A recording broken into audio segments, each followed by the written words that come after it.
वारिस पाक के उस्ताद ने कहा कि मैं अपने शागिर्द का टाइम बर्बाद नहीं कर रहा हूँ, बल्कि मेरा ये शागिर्द वो है जिसे अल्लाह ने बगैर किसी मेहनत के कुरान का हाफिज बना दिया है।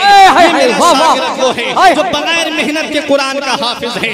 लोगों ने इतराज करने वालों ने कहा इनके उस्ताद को नीचा दिखाया जाएगा, इनके उस्ताद का आज इम्तिहान लिया जाएगा, आज देखा जाएगा कि उस्ताद पढ़ाने में कैसा है। हुजूर वारिस पाक के इम्तिहान के लिए बड़े बड़े कुर्रा को बुलाया जाता है। हुजूर वारिस पाक के इम्तिहान के लिए बड़े बड़े आलिमों को बुलाया जाता है। हुजूर वारिस पाक को बिठाला जाता है।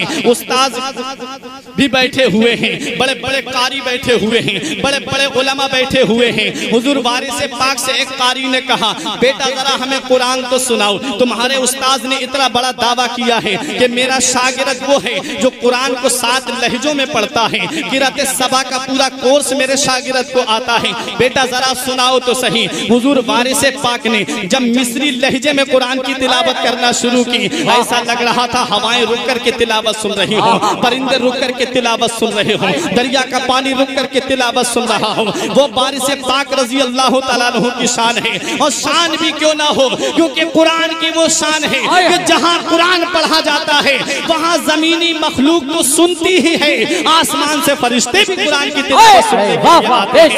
याद रखो मुसलमानों, वारिस पाक रजी अल्लाह तआला अन्हु कुरान सुनाते हैं, तमाम लोग गम बखुद होकर के वापस चले जाते हैं। हुजूर वारिस पाक रजी अल्लाह तआला अन्हु आप जब 14 साल के होते हैं तब आप हज करने के लिए गए थे। हजरात पहले आप देवा से लखनऊ आए, लखनऊ से बरेली आए, बरेली से सहारनपुर, सहारनपुर से अंबाला अमृतसर के रास्ते होते हुए श्रीनगर जम्मू, इन रास्तों से गुजरते हुए हुजूर वारिस पाक मदीना मुनव्वरा पहले पहुंचते हैं, जन्नतुल बकी शरीफ में पहुंचते हैं, सैयदा फातिमा के मजार पे हाजिरी देते हैं, उसके बाद नबी की बारगाह में हाजिरी देते हैं। नबी के मुकद्दस रोजे पे जब हाजिर होते हैं दुरूद और सलाम की लड़ियां लबों पे जारी हैं। हुजूर के रोजे पे हाजिरी देने के बाद में जब आप मक्का मुकर्रमा पहुंच रहे हैं, मक्का मुकर्रमा जा रहे हैं, उलमाए किराम बैठे हुए हैं, बड़ी जिम्मेदारी के साथ बोल रहा हूँ, वारिस पाक की शान जरा मुलाहिजा कीजिए। उलमाए किराम की मौजूदगी में कोई आदमी 3 दिन के लिए इहराम बांधता है,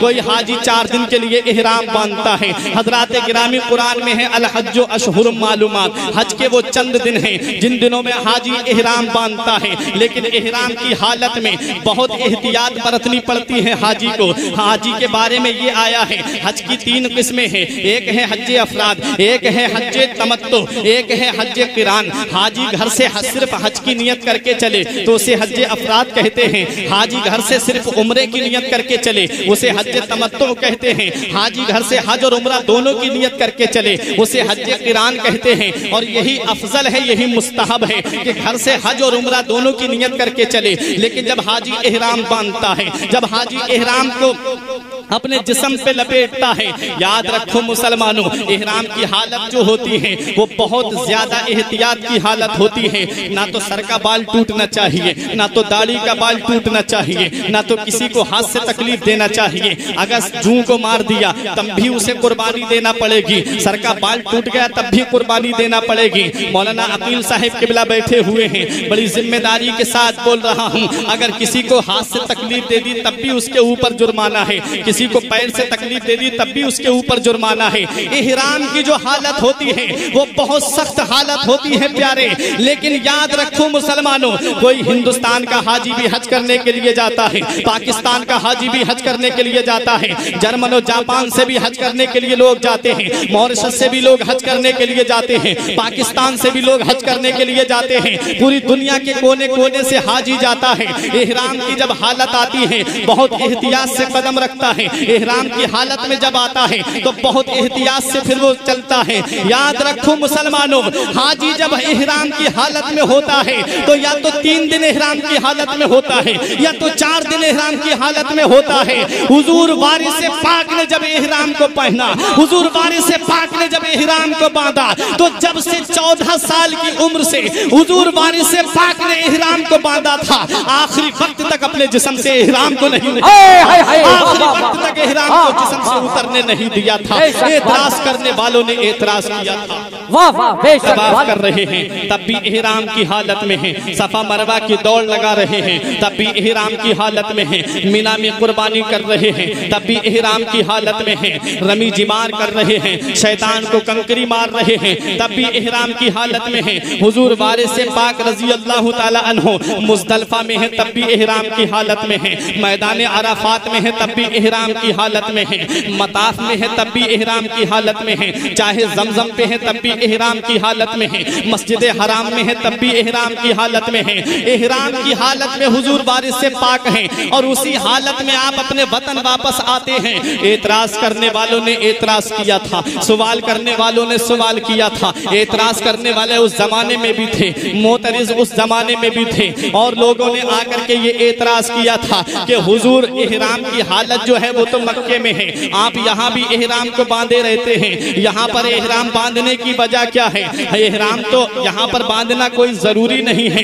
तब हुजूर वारिस पाक रजी अल्लाह ताला अन्हु से जब सवाल किया था मोतरिजीन ने, हुजूर वारिस पाक जवाब देते हैं, अरे मेरी निगाहों के सामने हर वक्त काबा रहता है, काबा मैं जब भी निगाह उठाता हूँ काबा मेरी निगाहों के सामने रहता है।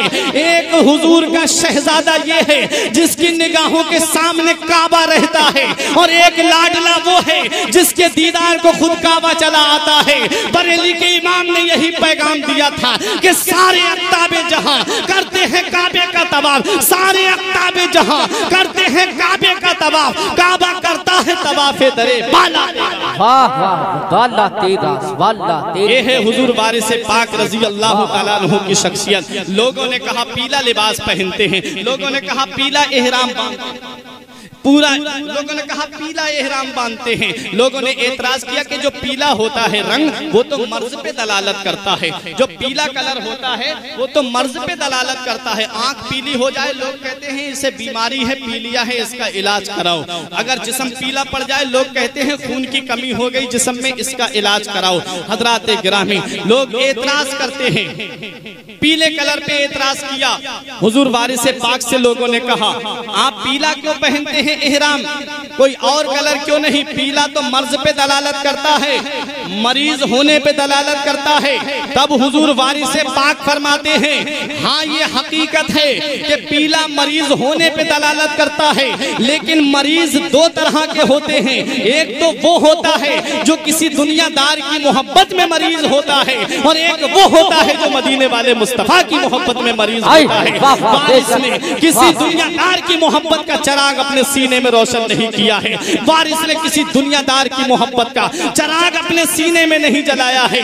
वारिस के सीने में जो चिराग जल रहा है वो किसी और का नहीं है, मदीने वाले मुस्तफा की मोहब्बत का चिराग जल रहा है। ये नाज ये अंदाज हमारे नहीं होते, ये नाज ये अंदाज हमारे नहीं होते। दामन में अगर टुकड़े तुम्हारे नहीं होते बेदाम ही बिक जाइए। दरबारे नबी में इस शान के सौदे में खसारे नहीं होते।